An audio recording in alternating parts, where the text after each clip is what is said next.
І знову привіт, друзі! Ми раді вітати вас у продовженні захоплюючої подорожі команди Ньюмі Єгиптом. Позавчора ми на дуже зручному нічному поїзді поїхали з Каїру на 660 кілометрів вгору Нілом, центральну частину Єгипту, легендарне місто Луксор, столицю давнього царства. Луксор нас зустрів дуже м'якою теплою погодою, і ми нарешті зрозуміли, яким успіхом для нас стала подорож Єгиптом саме в січні. Ми заселилися тут у чудовій віллі з приголомшливим видом як на Ніл, так і на гору Дехенет, де знаходиться долина царів. І чесно сказати, ми просто вражені тією якістю послуг, що тут надається, а також дружелюбністю та увагою тутешніх господарів віл. Вони з радістю відповідають на всі питання, допомагають із транспортом та екскурсіями. Такого сервісу, як у Луксорі, ми поки що не зустрічали ніде, що робить це місто нашим безумовним фаворитом. Назва Луксор або Фіви, як це місто називали греки, порівнюючи зі своїми фівами в Беотії, оскільки ототожнювали верховного бога Амона зі своїм Зевсом, насправді не має жодного стосунку до Єгипту. У стародавніх єгиптян це місто називалося Уасет – володарка, бо всі міста стародавнього Єгипту зображалися у вигляді жінок і мали жіночий рід. Уасет – це велична богиня, яка разом із головним богом, шанованим у цьому місті, Амоном, підтримувала владу фараона і сприяла процвітанню Єгипетського царства. Але коли араби прийшли в це місто, їх вразила кількість тутешніх монументальних споруд, і вони назвали місто Аль-Уксур – палаци. Традиційно Ніл розділяв кожне єгипетське місто на східний берег – місто живих, і західний берег, де розташовувалися гробниці, заупокійні храми, некрополі – місто тих, хто перейшов у вічне життя. Але Уасет був особливо важливим для єгиптян, адже за легендою саме тут пролягав небесний меридіан, тіло богині Нут, схилене над світом.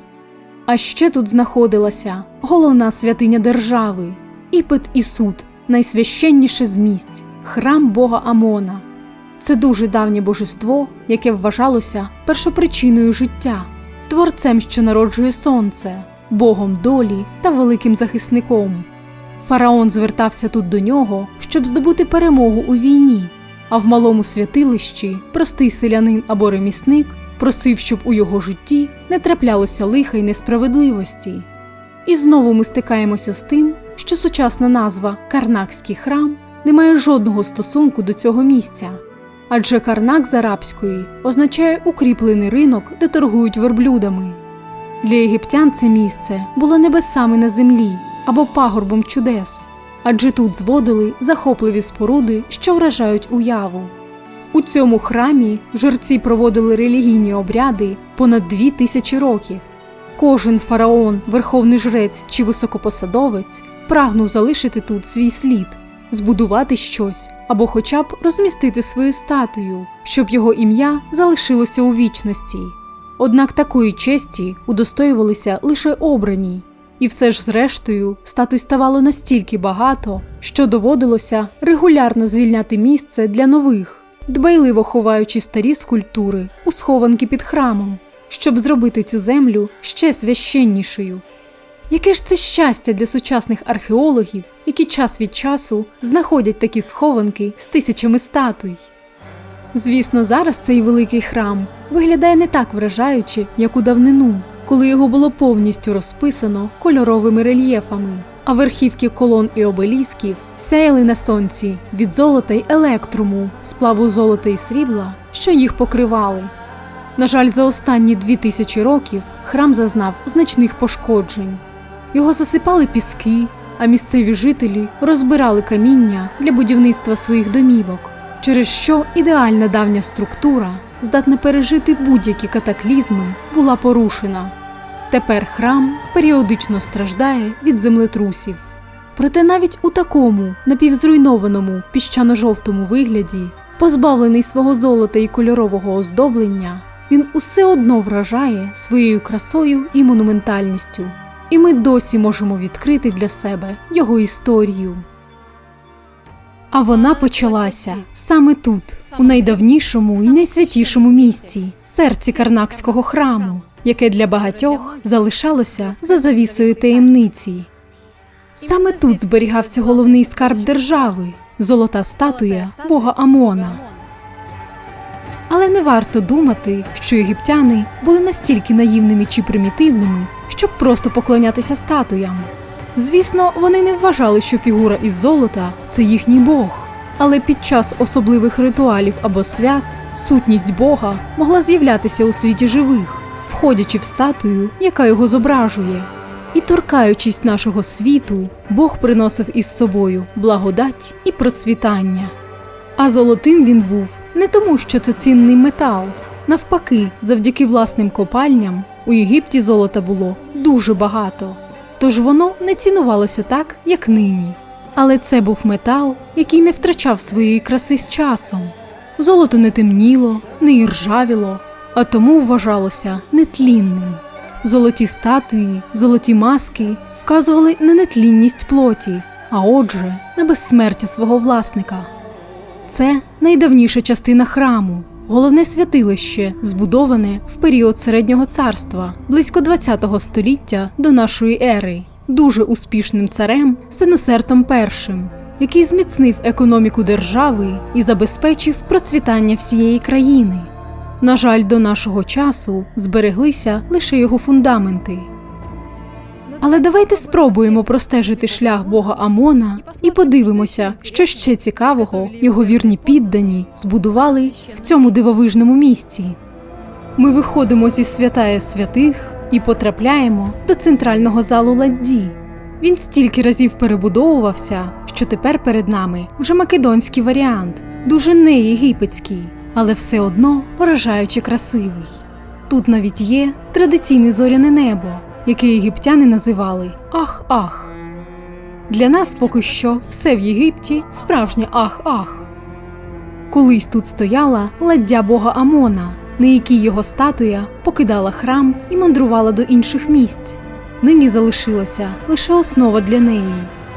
А ця скульптура належить великій цариці Яхмес Нефертарі, матері царя Аменхотепа І, яка жила наприкінці 16 століття до нашої ери. Вона стала першою верховною жрицею храму, заснувала безліч свят і започаткувала школу для жриць і музиканток, за що залишилася глибоко шанованою народом протягом багатьох століть. Після смерті бездітного Аменхотепа І престол посів його зведений брат Тутмос І, який заснував у новому царстві династію великих Тутмосидів. Видатний зодчий Інені спорудив тут для свого царя кам'яні пілони, у нішах яких стояли скульптури, що зображали фараона в образі бога Осіріса, володаря загробного світу, який переміг смерть.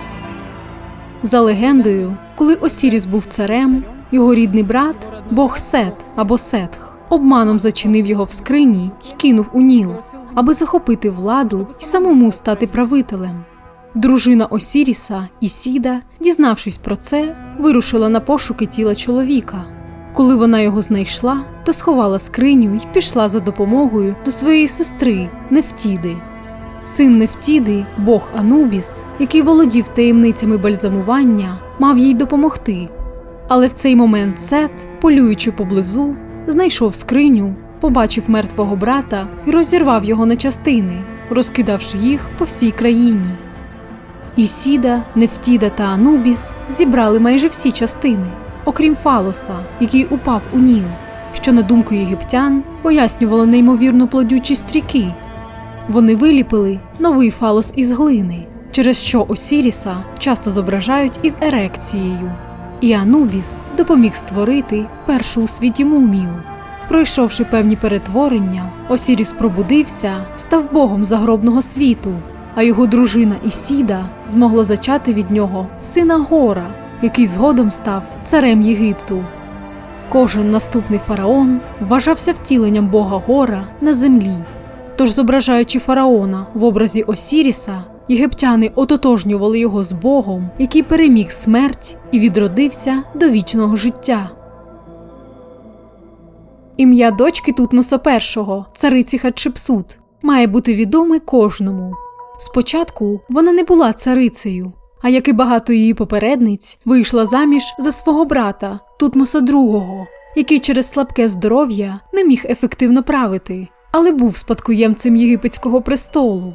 Коли він незабаром помер, залишивши лише одного сина від наложниці, цариця Хатшепсут вирішила не поступатися троном своєму пасенку Тутмосу III і правити самостійно. Її правління тривало 22 роки. Роки величі, блиску та неабиякого успіху для всього Єгипту. Оскільки за традицією жінка не могла займати цей виключно чоловічий сан, адже вважалося, що лише чоловік може передавати світу дихання вічного життя, дане богами, і бути втіленням бога гора на землі, Хатшепсут почала правити як фараон-чоловік, зображуючи себе на статуях із традиційною накладною бородою. Вона брала участь у святах відновлення сили як чоловік, але при цьому залишалася жінкою, царицею, великою Маат-Кара, дружиною бога Амона. Ось така двозначність. Хатшепсут звела багато споруд у Карнакському храмі, але безсумнівно найвидатнішими її шедеврами залишаються два величезні обеліски та червоне святилище. У давнину його було розібрано та використано для будівництва інших споруд, але французьким ученим вдалося повернути ці фрагменти і відновити святилище, яке нині стоїть у музеї просто неба. Що стосується обелісків, з ними пов'язаний один кумедний випадок. Коли Хатшепсут померла, Тутмос III, якого вона не допускала до влади, нарешті зміг зійти на престол. Ураховуючи, що її правління вважалося нелегітимним, її благі діяння швидко забули, а всі зусилля були спрямовані на те, щоб приховати факт правління жінки. Її імена й зображення стирали з рельєфів, статуї розбивали, але без особливого фанатизму, радше тому, що так належало. А ось її обеліски Тутмос вирішив не руйнувати. Замість цього він вбудував їх у ворота, а перед ними поставив свої обеліски. У результаті ворота зберегли обеліски Хатшепсут, а обеліски Тутмоса розбилися і нині зберігаються лише у вигляді фрагментів. До речі, в тому, як єгиптяни встановлювали ці величезні обеліски з цільного граніту, немає жодної містики. Їх просто втягували у яму між двома великими пандусами, а потім за допомогою мотузок поступово вирівнювали. Яму засипали, а на частині, яка залишалася над землею, вирізблювали рельєфи й покривали поверхню золотом і електрумом. Ось і все. Ніякої магії чи втручання прибульців, тільки щоденні героїчні зусилля робітників. Тутмос III, який нарешті зміг зійти на престол після смерті Хатшепсут, також був дуже успішним правителем і великим завойовником, що підкорив Єгипту, всю Фінікію, Палестину та Нубію. Окрім того, він був блискучим будівничим, інтелектуалом і надзвичайно цікавився храмовими спорудами. Ось тут на стіні можна побачити перелік подарунків, які він зробив храму: обеліски, чаші, полонених, коштовне каміння, зброю. Він перебудовує зал для коронації Уаджид, створений його мачухою, і засновує так званий зал анналів, присвячений своїм предкам, царям 18-ї династії, де зображено їхню історію. Для демонстрації їхньої божественної влади Тутмос III встановлює тут два гігантських гранітних стовпи з геральдичними квітками, папірусом, символом Нижнього Єгипту, і лілією, символом Верхнього Єгипту. Над лілією вигравіюване ім'я царя, великого Тутмоса III, а на бокових гранях стовпів зображено, як боги й богині приймають його у свої обійми. Приблизно через півстоліття, у 14 столітті до нашої ери, інший відомий цар Аменхотеп III будує тут так званий третій пілон храму, якщо рахувати від головного входу в комплекс. А ось його син Аменхотеп IV, пізніше відомий як Ехнатон, вже нічого не будував у цьому храмі. І більше того, він ледь не знищив усі культурні здобутки своїх предків. Наслідки його правління можна побачити тут, на фрагменті обеліска Хатшепсут. На пірамідіоні можна помітити Хатшепсут у вигляді фараона-чоловіка, що стоїть на колінах перед богом Амоном. Проте зображення Амона ніби стерто, а його ім'я пошкоджене. Це свідчення релігійної реформи Ехнатона, коли у 14 столітті до нашої ери він заборонив культ Амона й інших богів, змусивши людей поклонятися лише одному сонячному богу – Атону. Ехнатон наказав знищити всі імена і зображення бога Амона. Однак наступні фараони, відроджуючи культуру країни, відновили ці зображення. Знаменитого сина Ехнатона, молодого царя Тутанхамона, золотою маскою якого ми захоплюємося у Каїрському музеї, також можна побачити тут. Він і його дружина були зображені на статуях, як бог Амон і його жіноча іпостась Амаунет. Справа в тому, що Амон, як бог-творець, був андрогіном і мав не лише дружину Мут, але й жіночу іпостась, як частину своєї сутності. Саме ці дві сутності одного бога тут зображені у вигляді Тутанхамона і його дружини Анхесенамон. Хоча Тутанхамон зійшов на престол 9-річним хлопчиком і помер у 18 років, за 9 років свого правління він встиг зробити досить багато. Загалом єгипетських царів не варто оцінювати за сучасними рамками. Вони часто одружувалися в 11, 12 чи 13 років. Ехнатон, наприклад, почав будувати своє велике нове місто Амарну, присвячене єдиному богу, коли йому було приблизно 17 років. І на той момент у нього вже було кілька дітей. Тож у 17 років він примусив людей прийняти нову віру, стратив жерців і знатних осіб, які відмовлялися підкоритися, і почав будувати нову столицю. Що сказати? З огляду на те, що середня вартість життя становила близько 30 років, вони дійсно починали діяти дуже рано. Але з Тутанхамоном пов'язана одна велика проблема. Абсолютно все, що він збудував, зробив чи тільки планував зробити, було привласнено наступними фараонами. Вони присвоїли собі його статуї, пілони, гробницю, заупокійний храм і навіть ідею створення величного колонного залу в Карнаці. Через це часто можна почути, що Тутанхамон нічого не зробив і нічим особливим не відзначився. Просто тому, що ніде немає його імені. Але якщо почати розбиратися, аналізувати обличчя, елементи костюмів і прикрас, то можна зрозуміти, що деякі наступні царі відзначилися лише тим, що наказали на місці імені Тутанхамона вирізбити своє ім'я. І все, тепер шедевр належить їм. А Тутанхамон? Який Тутанхамон? А, той? Ні, він нічого не зробив і нічим особливим не відзначився. Особливо завзятим до привласнення здобутків Тутанхамона був його воєначальник Хоремхеп, який захопив владу після того, як уся династія Тутмосидів вимерла, не залишивши спадкоємців. Цей не гребував нічим.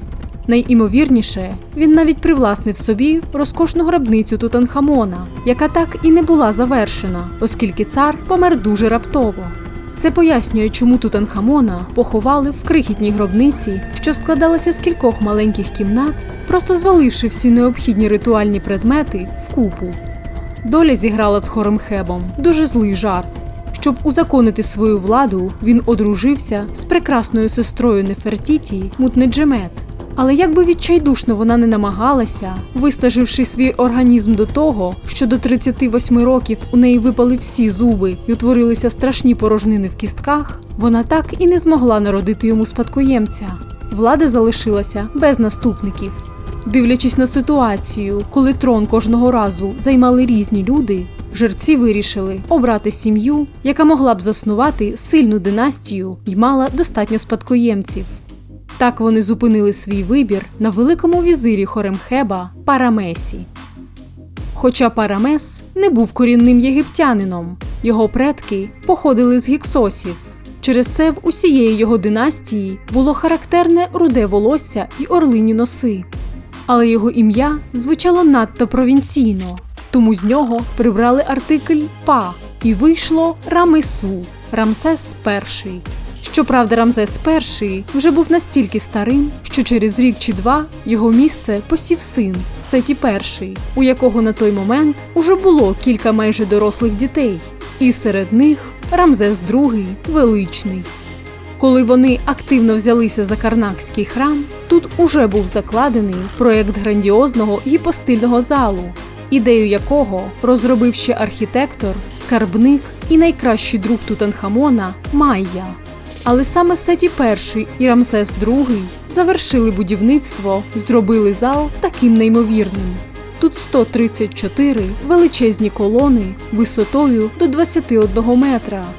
Гіпостильний зал символізує первісні болота Ахбіт, які виросли з океану хаосу, коли ще не було нічого, лише океан у повній темряві.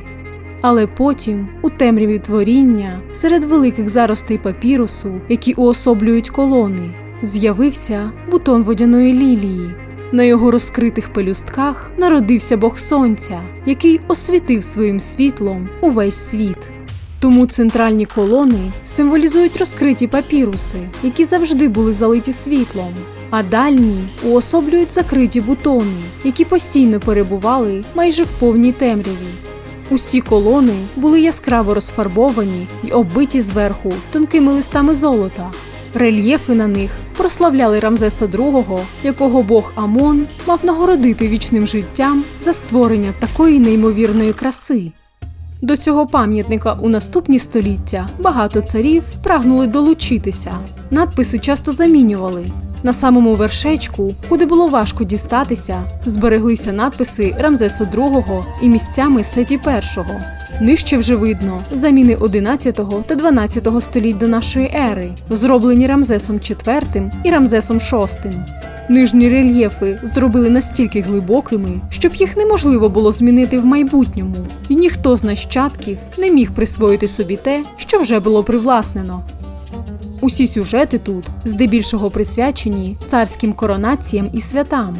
Наприклад, ось коронація Рамзеса II. Цар сидить на троні, а богині Нехбет зліва і Уаджид справа, як великі праматері Верхнього та Нижнього Єгипту, об'єднують сили країни під владою царя. Хор і Тот надягають на нього корону Верхнього та Нижнього Єгипту. Цікаво, що порівняно з вишуканими рельєфами його батька, Рамзес II, здається, більше прагнув кількості, ніж якості. Через це рельєфів із його зображенням дуже багато, але вони не відзначаються такою витонченістю, як у Сеті І. А ще колись між колонами стояло багато скульптур цариць і царів, але майже всі їх звідси забрали. А ті, які не змогли перевезти, просто ламали, забираючи хоча б голови. Причому це робили зовсім не прості вандали, а музейні працівники з усього світу – Нью-Йорка, Лондона, Берліна, Турина, які тепер гордо виставляють ці голови у своїх експозиціях. Самим би їм голови повідбивати. За часів Рамзеса II був побудований і другий пілон храму. З ним пов'язана кумедна історія. У 19 столітті, щоб пілон не впав, на нього встановили масивні дерев'яні розпірки. Вони виглядали дуже потворно й псували всю красу. Якось сюди приїхав німецький кронпринц. Побачивши це безглузде спорудження, він вигукнув: «Хто цей варвар, що зробив таке?» Йому відповіли, що це створив один німецький інженер. Наступила довга пауза, після якої кронпринц мовив: «Хоч він і був німцем, але все одно варвар». У дворі за першим пілоном розташувалася грандіозна колонада Тахарки. Уявіть не одну колону, а цілу велику колонаду. Яскраво розфарбовану й покриту золотими листами. Тахарка був царем нубійської темношкірої династії, яка захопила владу в Єгипті в 7 столітті до нашої ери під час кризи. Але оскільки нубійці дуже шанували єгипетських богів і дотримувалися тих самих вірувань, а подекуди навіть із більшою ревністю, ніж самі єгиптяни, втомлені від постійних чвар, вони підтримували храми, рятували давні реліквії та рукописи і загалом всіляко дбали про славетну історію Єгипту. Тут не було даху, але під час свят на ці колони натягували священне вишите полотно, щоб укрити ладдю бога Амона Усерхетамона, яку виносили з храму і ненадовго ставили тут, на цю основу. Тут також можна побачити збережені колоси Рамзеса Великого разом з однією з його улюблених дочок Бент-Анат. Після смерті своєї матері вона брала участь у храмових ритуалах, адже в цариці був свій обов'язковий функціонал у храмі. Ці скульптури схожі на стражів, які охороняють сакральний простір храму за другим пілоном, закритий від сторонніх очей. Уявіть, як під час свят тут проходила божественна процесія. Жерці несли священну ладдю зі статуєю бога Амона з його святилища. За ним слідували ладді богині Нут і бога Хонсу, які прямували в бік річки. Жерці та жриці грали на музичних інструментах. Над ними, на розписних колонах тахарки, майоріло священне покривало, а під ногами все було вкрите ароматними квітами. Ну хіба не прекрасно? Наступні царі, прагнучи увічнити своє ім'я, будували тут невеликі заупокійні святилища для відпочинку священної ладді на її шляху з храму. Відвідуючи ці святилища, бог Амон згадував імена цих царів і дарував їм безсмертя та вічне життя. Зліва розташований храм Сеті II, 12 століття до нашої ери, а справа – храм Рамзеса III, 11 століття до нашої ери. Ці храми були надзвичайно красивими та парадними. Перед ними стояли величні колоси царів. Храм Рамзесу III зберіг колоси фараона, і якщо пройти всередину, можна побачити фараона в образі бога Осіріса, адже тут здійснювали заупокійні культи. Добре зберігся сфінкс Тутанхамона, який колись тримав у руках жертівник 14 століття до нашої ери. Як ви бачите, тут постійно відбувається змішання часів і епох. Щось переносили, переміщували, більш ранні статуї ховали в тайники, а на їхньому місці з'являлися нові. Але все це гармонійно поєднується і вражає своєю величчю. Ще тут можна побачити, як стародавні єгиптяни зводили свої пам'ятники. Перший пілон так і не добудували, оскільки в останніх птолемеївських царів не було достатньо коштів. Через це земляний пандус, яким затягували камені нагору, залишився поряд із недобудованим пілоном 4 століття до нашої ери. Саме такими пандусами зводили і піраміди, і колони витесували, і кам'яні блоки підіймали. Колони фараона Шишонка II також залишилися незавершеними, через що добре видно їхні шари, з яких вони складаються. І процесійна алея сфінксів із головами барана проводжає нас, разом із ладдею бога Амона, з храму. Баран був одним із найважливіших священних тварин бога Амона поряд зі змією та священним гусаком. Ці образи вказували на володаря, якому належить цей священний храм. Подібні алеї створювали біля багатьох храмів, адже сфінкси вважалися божествами, що охороняли священні місця від злих духів. Їхні м'язи на лев'ячих тілах напружені, широкі чола та могутні роги готові до бою. Ще мить, і вони випустять свої грізні кігті. Через таку алею захисників жодне полчище зла точно не пройде. Процесія завершувалася біля грандіозної пристані, де стояли великі парадні кораблі Амона, призначені для перевезення його священної ладді. На жаль, нині цієї прекрасної пристані вже немає, і територія виглядає дуже пустою. Але в давнину тут росли ароматні рослини, були створені священні сади з акаціями, сикоморами та заростями папірусу, а в штучному озері квітнули блакитні лілії. Проте тут можна побачити дещо, що залишилося з римських часів. Ось ці круглі конструкції – це лазні, куди приходили люди для здійснення ритуалів очищення. Вони очищали своє тіло й душу, щоб потім звернутися до бога Амона. Ну що ж, з храму ми, здається, вже вийшли по центральній осі, але насправді тут є ще одна вісь – перпендикулярна. Вона веде до окремих храмів бога Хонсу, тріади Птаха, Сехмет і їхнього сина Нефертума, богині Опит, бога війни Монту, а також до житлових будинків жерців і жриць. І попри розлючений погляд мого оператора, нам доведеться повернутися назад, щоб я показала вам свою улюблену частину храму. Якщо ми повернемося до святилища бога Амона і пройдемо трохи далі, то побачимо дивовижний зал анналів, збудований Тутмосом III, якому цариця Хетшепсут не поступалася престолом. Ця територія називається Ахменну і була призначена для царських свят. На жаль, у ранньохристиянські часи перші монахи обрали це місце для свого житла. Вони не будували нічого власного, але з особливою жорстокістю руйнували давні святині, змивали фарбу з колон, щоб грубо вирізати на них зображення своїх святих. Або, відбивши зайві частини з кварцитової тріади Тутмоса з богом Амоном і богинею Мут, створити з них хрест. Справжні вандали. Втім, у 19 столітті вандали були не кращими. Вони приїздили з документами музейних працівників різних країн і вирубували цілі рельєфи, щоб із величезними втратами перевозити їх у музеї. Так французи вивезли в Лувр рельєф із іменами 61 фараона, які правили до Тутмоса III, яких він шанував як своїх великих предків. Ще одна неймовірна частина Ахменну – це зал, умовно названий Ботанічний сад. Після 40 завойовницьких походів Тутмоса III єгиптяни відкрили для себе різні країни, незвичайні рослини, тварин і птахів. На стіни цього святилища нанесли все, що вони побачили. Таким чином єгиптяни ритуально підносили своїм богам ці дивовижні, екзотичні дари природи.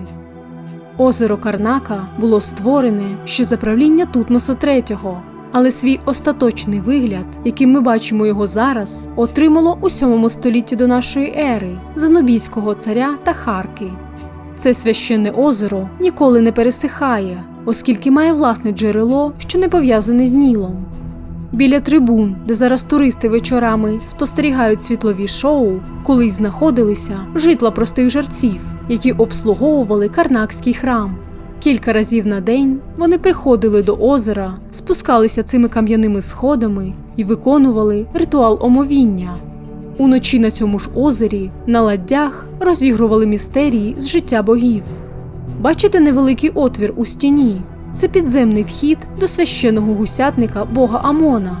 Гуси були священними тваринами, тому вони вільно жили тут, використовуючи підземні ходи, щоб пересуватися з гусятника. А тут на подвір'ї збереглася частина обеліска Хатшепсут. Священний скарабей, створений у 14 столітті до нашої ери за часів Аменхотепа III для царського заупокійного храму, був перенесений сюди за наказом царя Тахарки, коли той запровадив нові сонячні ритуали. У давніх єгиптян скарабей вважався символом самозародження, тому його виготовляли у великій кількості різних розмірів і з різних матеріалів. Ці жуки слугували печатками й амулетами, їх носили в руках, особливо воїни під час битв, пам'ятаючи, що можуть загинути в будь-який момент. На намистах клали на груди померлого замість серця, зображали на саркофагах і священних ладдях.